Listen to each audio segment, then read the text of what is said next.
Good morning, everyone. I am at home today and hope you all have had a chance to get your cup of coffee, if not your second cup already, or some tea, and that you're able to just relax and just know that God has us, even as we start this day. Actually, Sunny and I went to bed last night praying and just thanking God for starting the day. As many of us know, in the Jewish tradition, the day starts when nightfall hits. And so basically, we always start the day resting. We start the day resting in God's goodness and invite Him to go before us. And then when we wake up, we just join what God is already doing. And so just know that God has already started the day, and we just need to join Him this day and His goodness. I see Terry, you've joined in, and special shout out, happy birthday to Terry Romer. Yes, good morning and happy birthday. We are so grateful for you, Terry. You are such a blessing. You bring joy and you remind us of just the kingdom goodness and the blessings, and your writing and poems are just amazing. We thank you for the way you are gifted, Terry. For those of you who are not here in Southern California, it's actually raining here, and so it's so good just to hear the rain just blessing the earth. Want to go ahead and start the devotion today. It's Holy Week, and yesterday kicked it off with Palm Sunday, and the whole day I was just asking that same question: who is Jesus? Who is the real Jesus? Because everybody has their picture of Jesus. And as I shared yesterday in so many words, the only people that I think really understood who the real Jesus was on the first Palm Sunday, the only people that I think who really knew who Jesus was were the angels in heaven and the donkey on this earth that he rode on. But, as we think about Jesus, I think it's so important to understand that there are times that when we look at the life of Jesus, there are things that we like and the things that we don't like, if we're honest. There are things that really, when we see his life and the things that he says that inspire us and sometimes make us cringe.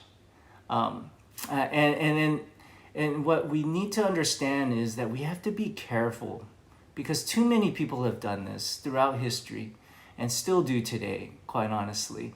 Too many people today shape Jesus around the way they think he should be.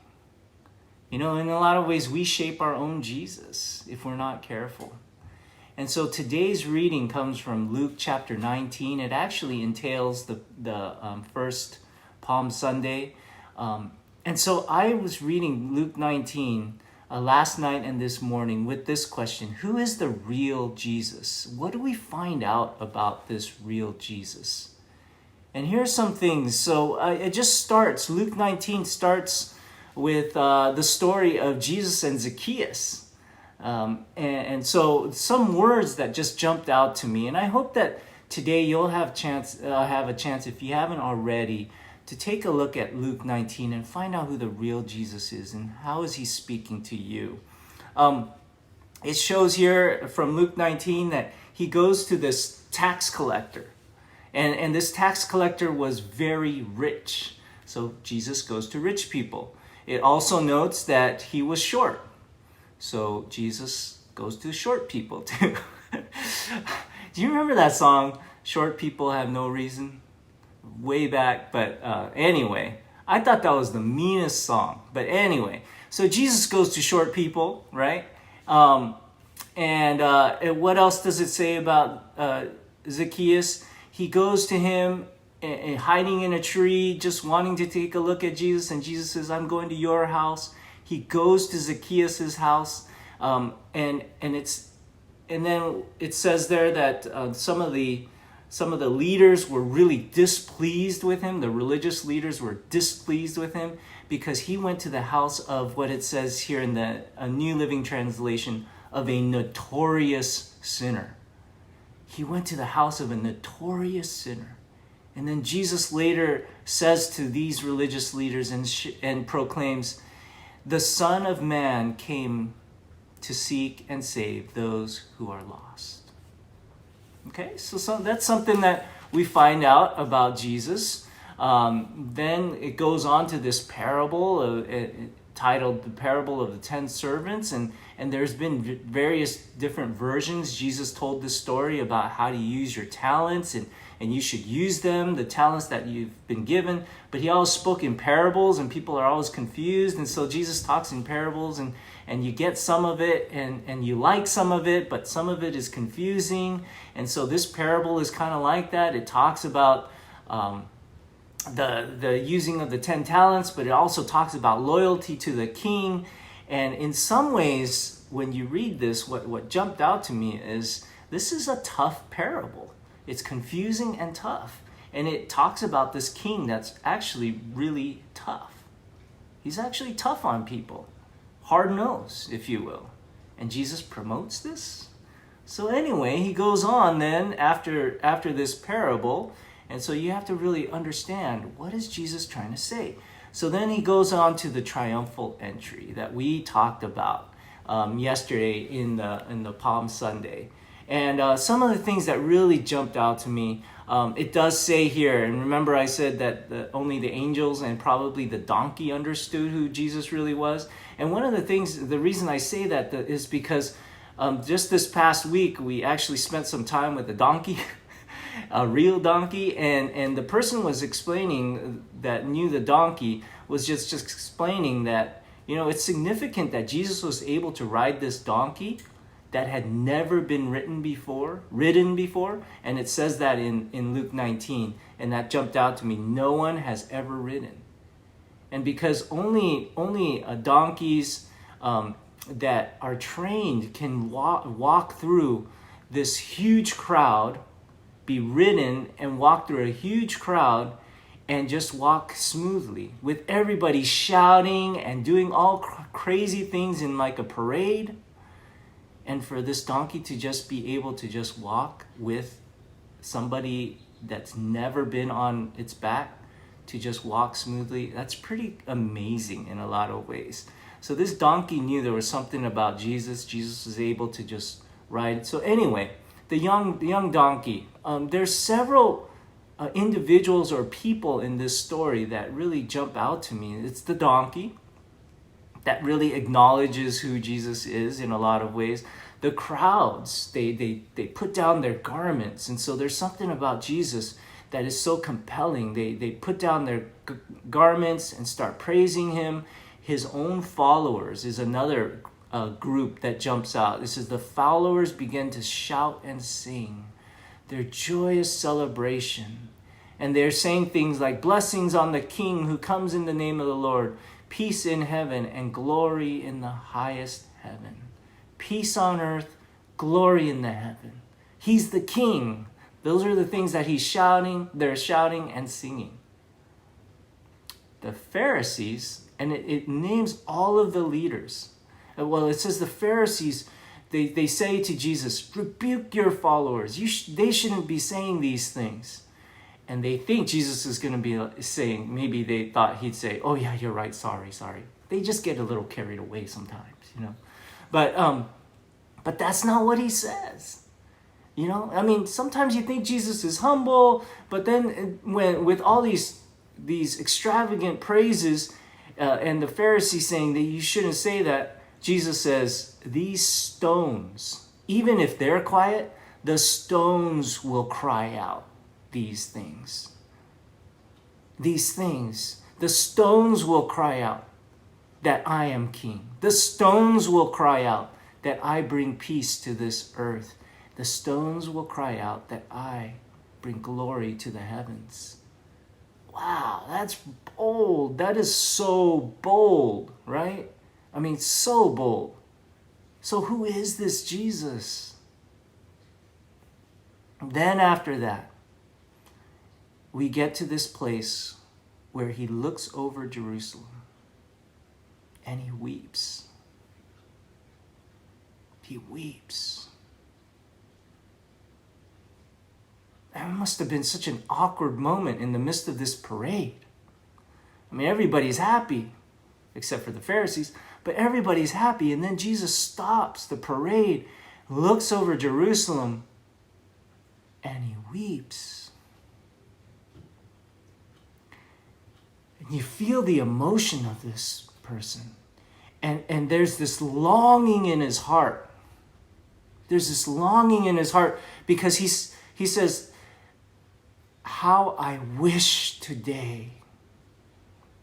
How I wish today. See, feel that longing. How I wish today. And what does he wish? He wishes that they would understand how to find peace. How I wish today that you would understand what would truly bring you peace. But now it is hidden from your eyes. He weeps. He longs for their peace. He longs for them to know what brings them true peace. And he weeps. And then right after that, but he says it's hidden from your eyes. And because it's hidden from your eyes, you all are going to be crushed. You all are going to be captured and devastated. And he prophesies these words that are harsh in a lot of ways, but at the same time, he weeps over it. He grieves their destruction. And he says, it's because of your choices. It's because of your choices that you are going to experience this destruction. And I weep over it, but it's because of your choices. And he says these words, you did not accept your opportunity for salvation. Because you did not accept your opportunity for salvation. These are Jesus' words. What do we do with that? What do we do with this Jesus? And right after this, he finally makes it into Jerusalem, goes to the temple. And what does he do? He clears it out. He clears out the money changers. He clears out the people who are trying to make a buck off of poor people. Bottom line is what's going on. He clears it out. There's this fierceness about him. There's this zeal for righteousness. He clears it out. And of course and he overthrows the tables, the money changer tables. Some of you know this story. Crazy, right? I mean, who is this Jesus? He drives them out, right? And then he sits down and starts teaching. He starts teaching, and it says that he teaches daily in the temple. Daily, he just teaches. And it says the leading priests, the teachers of the law, and other leaders all want to kill him. The temple priests, the leading priests, the teachers of the law, leaders of all kinds, they all want to kill him. Why? Why are they so angry with him that they want to just kill him? Those are very strong emotions that we have to get rid of him, right? But it says here, all of these people want to kill him, get rid of him, but they couldn't. Why? And these are the last lines of Luke 19. Because all the people hung on every word he said. Because the people hung on every word he said. Who is this Jesus? You know, as we go through today, I pray that we will, in some ways, take a posture of humility, take a posture of wanting to know, opening our minds to truly understand who the real Jesus is. This world needs Jesus. I'm I fully believe this. And I truly believe that Jesus is better than any one of us thinks he is. And I truly believe we need to understand, every one of us needs to understand more of who Jesus really is. And so instead of, as we come to today, as we read Luke 19, as we ponder who Jesus is this whole week, instead of trying to shape Jesus, I invite us to try to be shaped by Jesus. And in those moments when we like things or dislike things, when we're inspired by things he says or does, when we cringe at things he says or does, I pray that that is a moment that we take so that we would be aware of those feelings, those liking or those feelings and thoughts, that we would be aware of those things that we like or dislike, the things that we are inspired by or cringe at, and that we would be aware of those things so that it can actually help us understand ourselves. That we would be aware of those things so that it could actually start shaping us and that we could invite God to start working in our lives. Does that make sense? That we would be aware of these emotions and thoughts so that we ourselves can shape ourselves, not so that we can sit there and judge who Jesus is.